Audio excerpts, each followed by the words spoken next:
오늘 본문은 누가복음 12장 35절부터 48절까지 말씀입니다. 제가 봉독합니다. 허리에 띠를 띠고 등불을 켜고 서 있으라.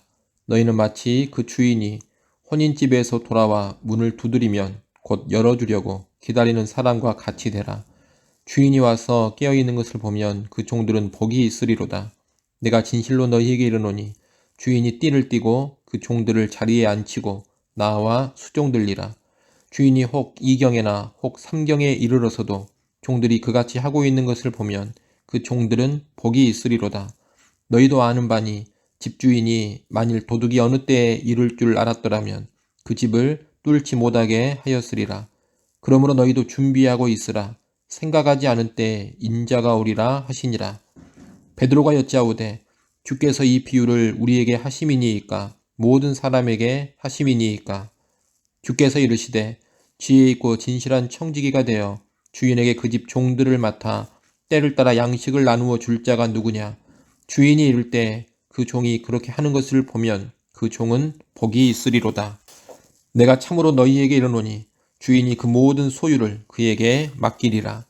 만일 그 종이 마음에 생각하기를 주인이 더디 오리라 하여 남녀 종들을 때리며 먹고 마시고 취하게 되면 생각하지 않은 날 알지 못하는 시각에 그 종의 주인이 이르러 엄히 때리고 신실하지 아니한 자에 받는 벌에 처하리니 주인의 뜻을 알고도 준비하지 아니하고 그 뜻대로 행하지 아니한 종은 많이 맞을 것이요 알지 못하고 맞을 일을 행한 종은 적게 맞으리라.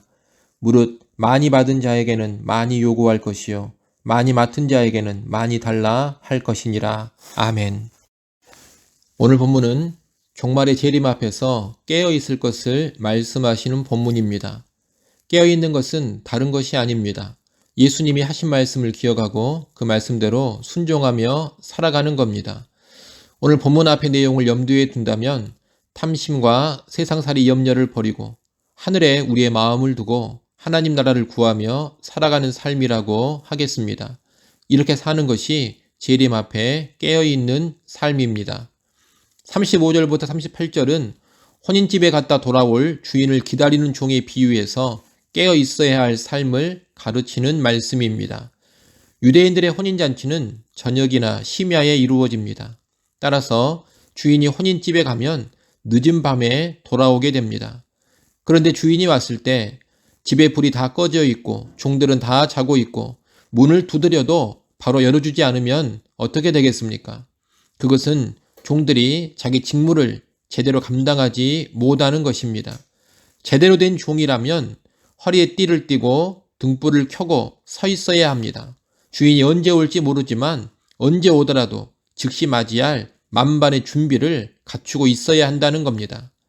37절에 보면 주인이 와서 종들이 깨어있는 것을 보면 그 종들이 복이 있다고 합니다.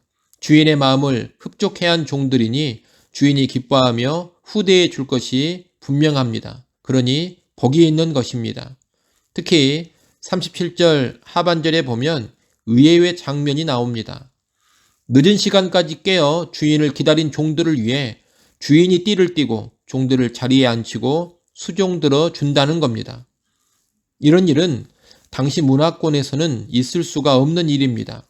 종이 자기 할 일을 잘했다고 주인이 종을 수종드는 일이 어디 있겠습니까? 그런데 이 비유에 등장하는 주인은 깨어 자기의 직무를 충성스럽게 감당한 종들을 직접 섬겨주며 최고의 대우를 해줍니다. 이것은 일반적인 주인과 아주 다른 모습인데 재림의 날 예수님께서 깨어있는 성도들에게 해주실 일을 보여주는 것입니다. 재림 앞에 깨어 준비한 성도들은 사실 마땅히 할 일을 한 것뿐입니다. 하지만 주님께서는 깨어 재림을 잘 준비한 성도들을 잘했다 칭찬하시며 그분이 직접 섬겨주실 정도로 최고의 대우를 해주십니다. 달리 말하면 재림 앞에 제대로 깨어있는 성도들은 주님이 주시는 지극한 상급과 영광을 누린다 하겠습니다.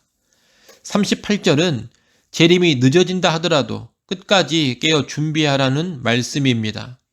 2경이나 3경이라는 시간이 나오는데 2경은 밤 10시부터 새벽 2시, 그리고 3경은 새벽 2시부터 날이 셀 때까지의 시간입니다. 혼인집에 간 주인이 2경이나 3경에 온다는 것은 아주 늦게 오는 것입니다. 그런데 예상외로 주인이 아주 늦은 시간에 돌아오더라도 여전히 깨어있는 모습을 보인다면 그 종들이 복이 있다는 겁니다. 그러므로 우리는 늘 깨어 재림을 준비해야 돼. 재림이 늦어지는 것 같더라도 긴장을 풀지 않고 계속해서 깨어 있어야 하겠습니다. 39절 말씀은 도둑을 대비하는 집주인에 비유해서 깨어있는 삶을 가르치는 말씀입니다. 도둑이 언제 올지 안다면 그 시간에만 대비하면 됩니다. 하지만 도둑은 그런 식으로 오지 않습니다. 언제 도둑이 올지 모릅니다. 그러니 도둑을 대비하려면 계속해서 깨어 있어야 합니다. 마찬가지로 재림은 언제 있을지 알 수가 없습니다. 재림의 정확한 날짜도 알 수 없을 뿐더러 재림이 1년 안에 있을 것이다, 6개월 안에 있을 것이다, 이런 말도 할 수가 없습니다.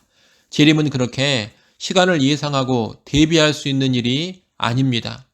그래서 생각하지 않은 때에 인자가 오리라고 합니다. 생각하지 않은 때에 온다는 말씀은 이쯤 되면 오리라, 이런 식의 예상을 전혀 못한다는 뜻입니다. 그러니 우리는 재림 앞에서 늘 깨어있을 수밖에 없습니다. 깨어있지 않은 자는 도둑이 들어 집을 다 노략질을 해버리는 것과 같은 파국을 맞게 될 것입니다. 그러한 비극에 빠지지 않도록 늘 깨어있는 우리가 되어야 하겠습니다. 41절 이하의 말씀은 베드로의 질문에 답하면서 주시는 말씀입니다. 인자가 올 것을 늘 깨어서 준비하라, 이 비유를 듣고서 베드로가 묻습니다. 이 비유를 제자인 우리에게 하는 것입니까? 아니면 모든 사람에게 하는 것입니까? 이런 질문입니다. 예수님의 답변을 보면 재림 앞에 깨어 있으라는 비유는 제자들에게 주시는 것임을 알 수 있습니다.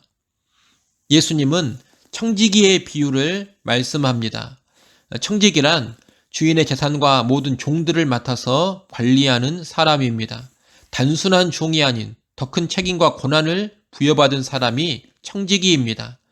그런데 주인이 없는 동안 주신 권한을 잘 사용하면서 맡은 것을 잘 관리하는 청지기가 있는 반면에 주인이 주신 권한을 남용하면서 오히려 행패를 부리고 주인에게 손해를 끼치는 청지기가 있을 수 있습니다.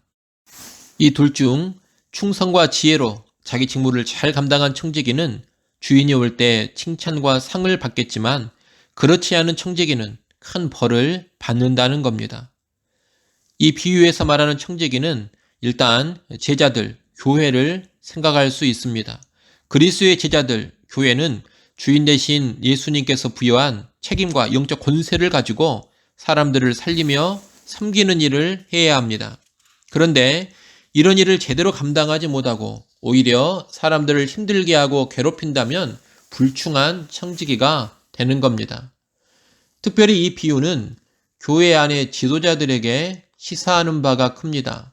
넓게 보면 교회 전체가 하나님의 청지기입니다만 교회 안에서만 보자면 교회 지도자들이 이 비유의 청지기에 해당됩니다. 교회 지도자들은 하나님께 성도들을 맡은 청지기입니다. 성도들을 잘 돌아보고 섬기도록 하나님이 책임을 주셨고 필요한 권위와 영적 은사, 능력도 주셨습니다. 지도자들은 하나님을 대행해서 이 성도들을 잘 돌아보고 필요한 것들을 공급하며 섬겨야 합니다. 이것을 잘하는 지도자들은 깨어있는 지도자요, 재림의 날에 큰 영광과 상을 받을 것입니다. 하지만 그렇게 하지 않고 오히려 주신 고난을 남용하면서 성도들을 괴롭히고 힘들게 하고 자기만 호의호식 하는 삶을 살아간다면 엄중하게 책임 추궁을 당하게 될 것입니다. 큰 징벌에 떨어지게 됩니다. 예수님은 47절, 48절에서 알고서도 그릇 행한 자와 모르고 그릇 행한 자가 받는 벌이 다르다고 하십니다. 또 많이 받은 자에게는 많이 요구할 것이라고 하십니다. 이 말씀에 비추어 본다면 일단 교회는 세상에 비해 하나님의 뜻을 더 잘 알고 있으며 세상보다 하나님의 은혜를 더 많이 받은 사람들입니다. 그러므로 교회의 일원으로서 그릇 행한다면 분명 더 큰 책임 추궁을 당하게 될 것입니다. 외형상 이 땅의 교회에 소속된 자로서 타락한 삶을 살아간다면 그는 더 무거운 징벌을 받게 됩니다. 그러니 차라리 교회에 소속되지 않고 죄 짓고 불신자처럼 사는 것이 낫습니다. 외형상 교회에 소속되어 있으면서 부패한 삶을 살아간다면 그는 더 비참한 결과에 떨어질 것이기 때문입니다. 교회의 지도자도 마찬가지입니다. 지도자에게는 일반 성도들보다 더 엄격한 책임 추궁이 따르게 됩니다.